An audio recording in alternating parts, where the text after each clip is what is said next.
Rafael Rivera had not been rehabilitated. He hadn't learned anything from his time in jail. 3 years for drug trafficking, and all he talked about was ways not to get caught. He talked about his plans to get back into the mix, only this time, he wasn't going to associate with the losers he'd had before. Welcome back, besties. I hope you are doing well and that you've come back eagerly to follow the story. Let's get back to it. In order for him to achieve the big time, Raphael cultivated his time with Walter Bolton. He had given him props on his exploits before getting caught. Raphael knew all about Walter. He thought he had an edge because he knew so much. 2 weeks before his release from prison, he was transferred to a New York detention center, him and Spook. Too bad the old man was dead, but those were the breaks. Besides, he was in the way. Walter had taken a shine to Spook and Raphael didn't like it. He needed to get Walter alone to get information. Walter wasn't cooperating, so Raphael decided to change tactics. He complimented him and made him feel good even though they were behind bars. His son Ephraim had been to see him a couple times and had told him everything. He was proud of his son and they had planned on working together, maybe build up a business together. They were going to be respected at last. What were the odds that the man who had killed his son would be in the same prison as him? Fate was a son of a bitch for sure. Raphael didn't blame Walter for his son's death, however. Dealing was a dangerous way to make a living. It was the nature of the business. Besides, he knew Walter didn't kill his son. He didn't have it in him. That snitch bitch was to blame. If she hadn't pointed her finger at him and told the cops, Ephraim would still be alive. She was the one that was going to pay. In Raphael's eyes, Walter was a punk because he didn't kill Ephraim himself.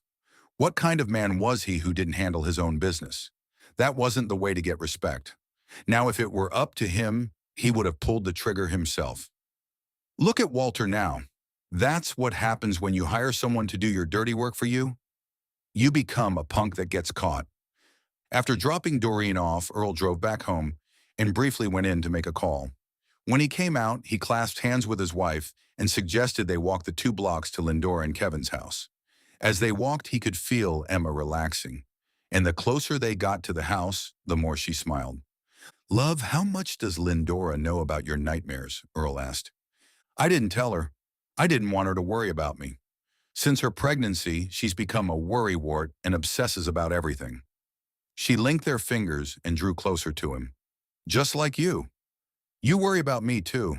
I'm sorry I didn't see before how much you worry. Whatever you feel is right to do about them from now on, I'll do, okay? We'll talk about that later. All I want you to do is to relax now." Lindora and Kevin were pleased to have company and they'd learned the sex of their baby. They were going to have a boy. To celebrate, the couple decided to have a cookout in their yard. After hamburgers and hot dogs, of which Emma had none, they settled down to decide on a name for their son. He would be the first grandchild on both sides of the family. Kevin balked at a junior, and Earl suggested they buy a book of baby names to end their agony. The women went upstairs to plan the nursery, and that took an hour. Once they returned home, Emma was feeling better. Emma went upstairs while Earl cleaned up in the kitchen. When he joined her, he found her talking animatedly on the phone with Sam. She hung up and got up to wrap her arms around him. "I love you more than anything in this world.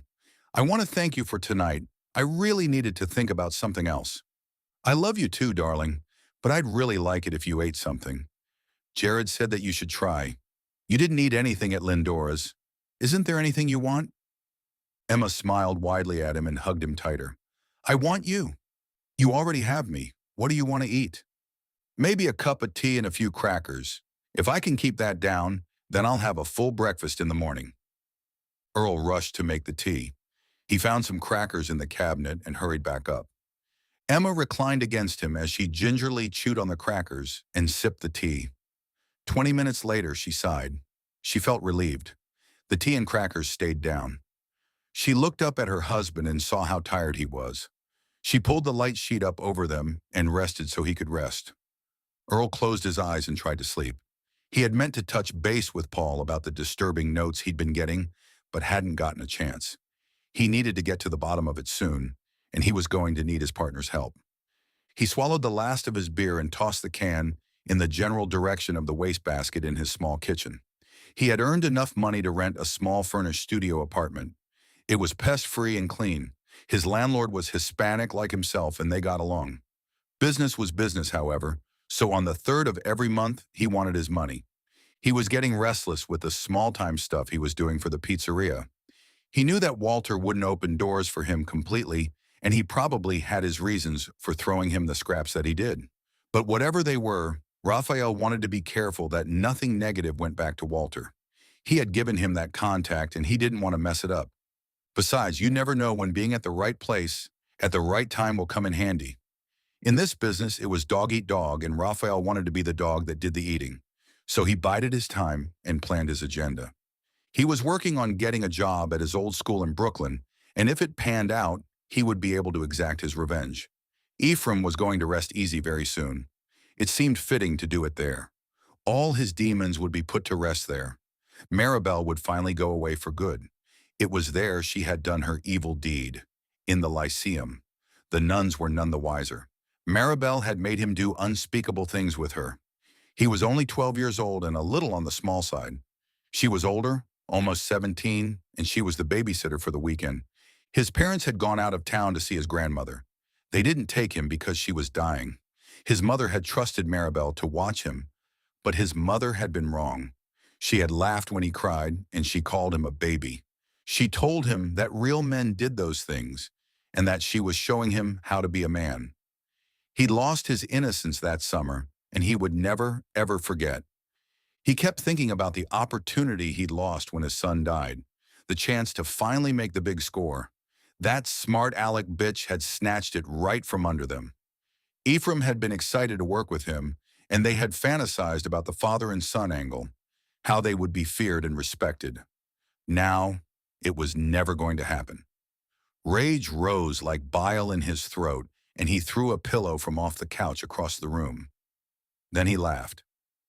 Those stupid cops didn't even acknowledge the notes he'd been sending them. He had started a countdown, and very soon he'd snatch her. If you believe Raphael is a sick individual, comment below.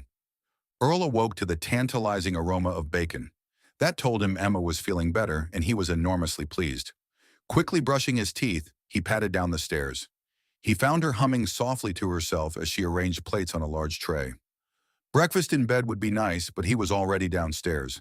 He approached her and snaked his arms around her. She giggled and leaned against him. "Good morning, sleepyhead. You've ruined my surprise." She turned in his embrace to snuggle. "Not entirely. If I carry the tray upstairs, we could both have breakfast in bed," Earl said against her lips.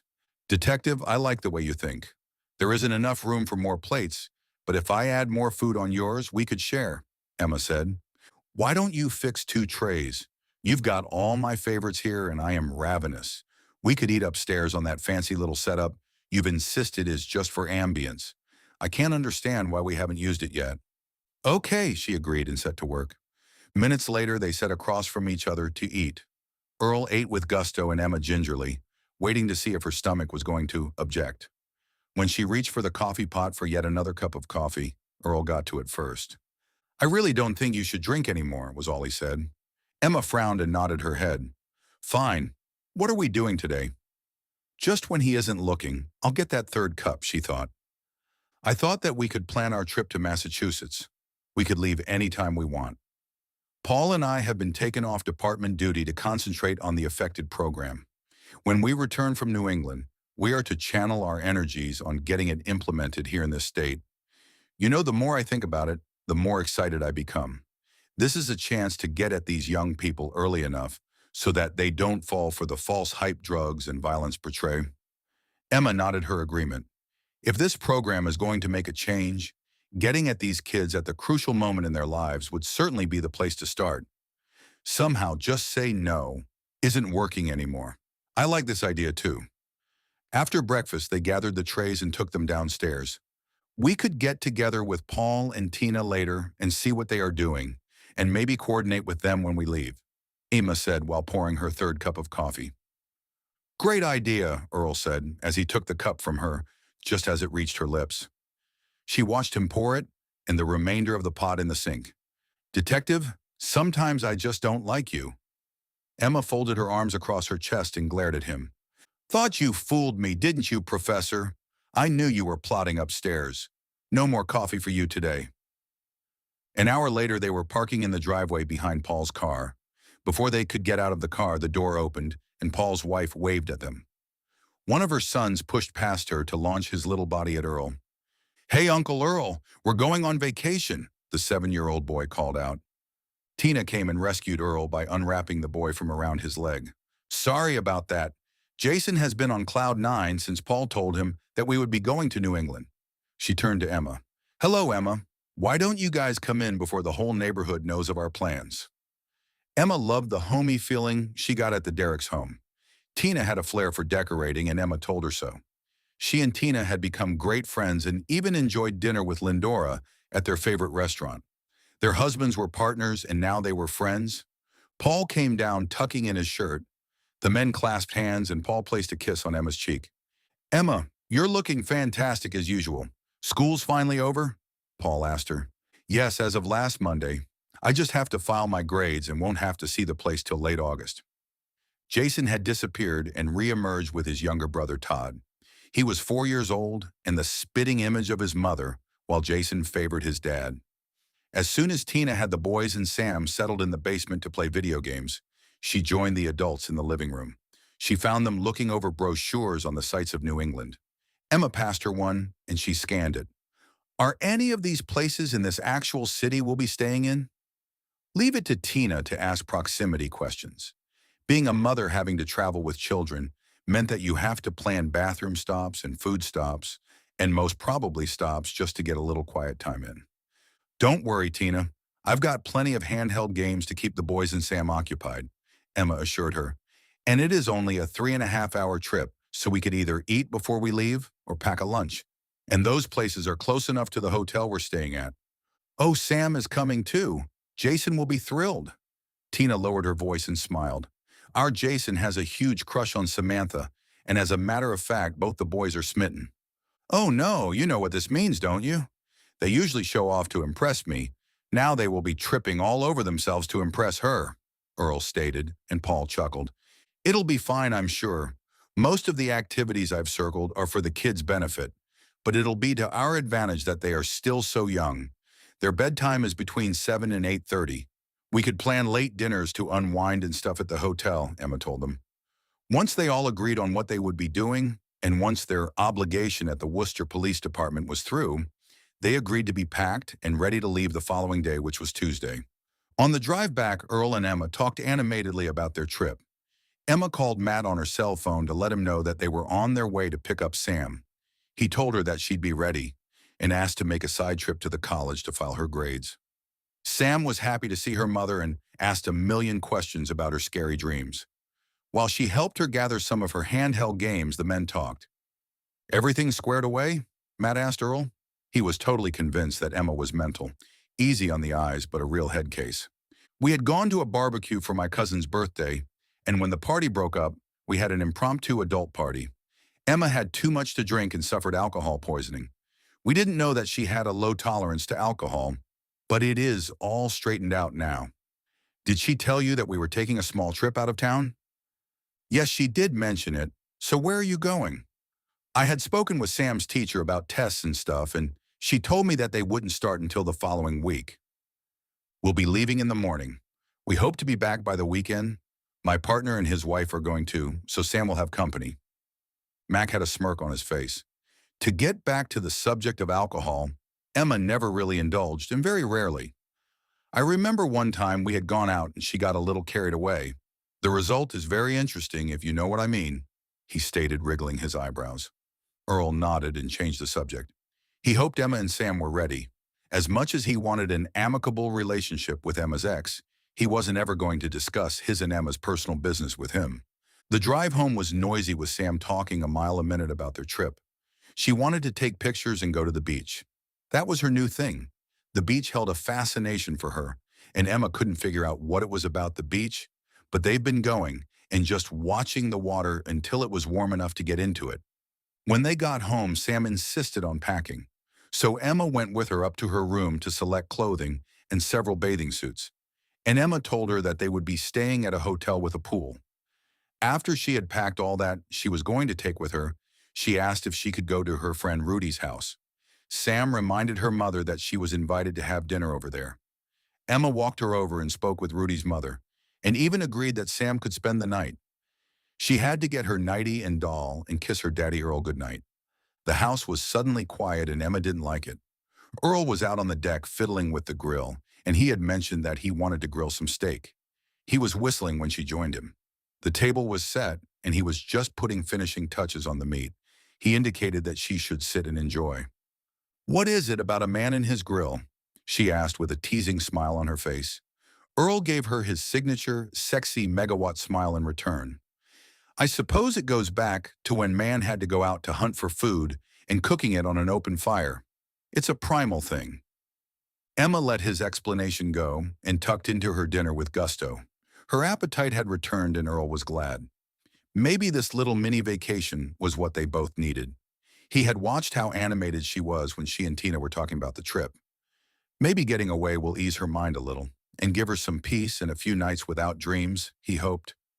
They spent the rest of the evening enjoying the night and talking about the plans for the following day. By 10 p.m., Earl suggested they go to bed and led the way upstairs. He sensed her reluctance to go to bed, but he didn't say anything.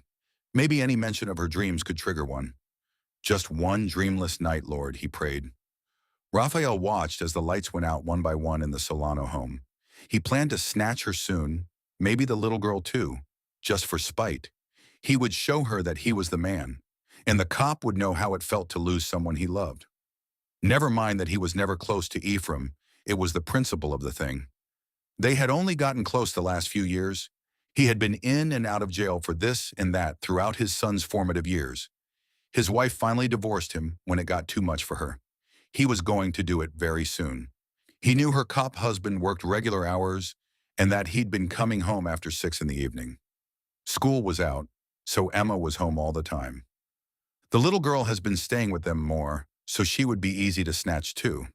He'd been watching them for 2 weeks now, and he knew their routine, even though they were entertaining a lot lately. But that's okay too. To him, that meant that they didn't suspect anything, even after he'd been warning them. They were going about their lives worry-free. He would soon change that. Raphael drove away, keeping to the residential speed limits, trying not to attract attention. He had to report to his parole officer in the morning. He wanted to get a good night's rest so he could appear normal. He was itching to get a drink, and he needed a hit too, but not until after he was cleared. Then he'd spend the rest of the day getting high, feeling good, and planning to finish what Walter didn't have the guts to do. Emma slept fitfully, tossing and turning until she finally woke up. She didn't know that she could do that. She broke free of the dream before it got to the gruesome parts. She eased out of bed and looked over at her sleeping husband. She had to get out of the room. She tiptoed downstairs, still bothered by the parts of the nightmare she did have. She sat on the single chair in the living room and tucked her feet beneath her. Why was she having these dreams, and why so often? Could they mean something? It didn't help to try to analyze them, because the more she thought about the dreams, the more frightened she got. Emma was starting to resign herself to the fact that she needed some serious therapy. And then there was the matter of how it was affecting her marriage. Earl was wonderful, but she could tell that he was reaching the end of his patience. Then suddenly he was standing in front of her. She had been so deep in thought that she hadn't heard him. How long was he standing there? Earl crouched down in front of her and took her hand in his. "Did you dream again?" he asked gently. Emma nodded and squeezed his hand. "I woke up before it got too bad. I couldn't go back to sleep, so I came down here. I didn't want to disturb you." Earl sat on the floor, letting her talk or not, all the while rubbing her arm and back. She was skittish, but finally he was able to hold her in his arms and stood up and picked her up, holding her close. He carried her back upstairs to their bedroom. He didn't urge her to go back to sleep because he knew she wouldn't. So in silence, they lay waiting for dawn. When just before dawn, he glanced her way, he found that she had dozed off. He closed his own eyes and relied on the bedside clock to awaken them in a few hours. The shrill ringing of the phone wrenched Earl out of a drugged sleep, and he reached for it, nearly dropping it. It was Sam. She wanted to know if she could have breakfast with Rudy before coming home. He assured her that it was okay and hung up. It was a little after 7 a.m., and if he didn't move around too much, he could probably sleep for another hour or two. They had planned to leave by late morning, hoping to steer clear of rush hour traffic. Emma murmured in her sleep but didn't awaken. So Earl eased his body deeper into the mattress and closed his eyes. Paul and his family arrived at 10. He had promised to rent a minivan for their trip. What was parked in their driveway wasn't a minivan. It was a Lincoln Navigator, a big monstrosity. It was black and shiny. Paul jumped out of the driver's side and beamed. His wife waited for him to come around to help her down. She smiled nervously as she caught Earl's eyes. The boys were whooping in the back seat in excitement. Apparently, they thought it was a cool car, too. "Earl, you should have gone with him. I couldn't talk him out of it once he saw it," she explained. Emma walked out and stopped. She walked all the way around it, and when she was facing the men again, she opened her mouth to say something, but nothing came out. "This is the coolest vehicle I have ever driven. You should see the inside. It has a CD and cassette deck and a DVD player with a flat-screen TV. The kids won't be bored. I got them some movies that are entertaining as well as wholesome," Paul stated. He spoke really fast as if that would convince them that he'd done well. "How much room does it have inside? The ride is far too long for us to be on top of each other," Earl said. Paul quickly opened the passenger side door for him to see. "Everyone will be comfortable, and there is enough room for our entire luggage as well. I'm telling you, this ride is the bomb." "Did he just say the bomb?" Emma asked. She laughed until tears streamed down her face. It didn't matter to her one way or the other how much room they had. The car was huge and pretentious, and now she'd seen another side of Paul. Tina stepped forward and threw her arm around Emma's shoulders. "Come on, I'll help you get your stuff in the back." Earl smiled and shook his head. "Dude, you must have lost whatever passes for a mind. This must cost a fortune, but I must say it is cool. You, my friend, are a brave man. Tina looks like she could have a cow." Earl laughed, shaking his head. Samantha came out wearing a pastel green short set and a pair of sunglasses strategically perched on her head, keeping her hair back. She too was impressed by the car and immediately asked if she could sit next to the window since she was older. Tina told her that they could take turns and Emma agreed. A half hour later, they were on their way. 2 blocks away, they passed a beat-up red van. Neither of the passengers noticed the other. Paul turned on the radio and slid in a CD. Something country came on and Earl groaned. He had forgotten to commandeer the radio. He couldn't abide the stuff. He turned to see how the women were faring behind him and caught Tina's wide smile. "Don't you just wish he was a Stones fan?" she asked. Out of pure spite, Paul upped the volume, and to make matters worse, his son sang along too. Tina and Emma laughed and Earl threw his hands up. They had agreed to share the driving to keep each other from tiring out. Paul opted to drive first while Earl navigated, pun intended. So for an hour and a half, Paul tortured him with his country music. When his turn came, Earl was prepared. He had his music all lined up. He had remembered to grab a few Barry White CDs. The boys soon grew bored with the music and wanted to watch a movie. The Incredibles won hands down, even with Sam voting. Headphones allowed them to watch their movie while allowing Paul to listen to his music. By the end of the movie, Paul had switched places with Earl, and Barry White's deep voice boomed out, filling the SUV. Paul didn't begrudge Earl his music only because he didn't dislike Barry. Back in the day, before he had married Tina, he had made love to... Now, what was her name? Anyway, the music wasn't so bad. He had been sitting in the van for an hour now, waiting for someone to come out of the house. Both cars were in the drive, and yet the house looked deserted. Had they gone out in another car? If so, he was sure they'd be back. He started the van and drove away slowly. Carlos would need the van to get to work soon. He'd be back later or tomorrow to check on things then. Time was running out, and he needed to act now. Well, that's it for now. Comment and tell me what type of music you like listening to on road trips. And if you haven't done so yet, share and subscribe.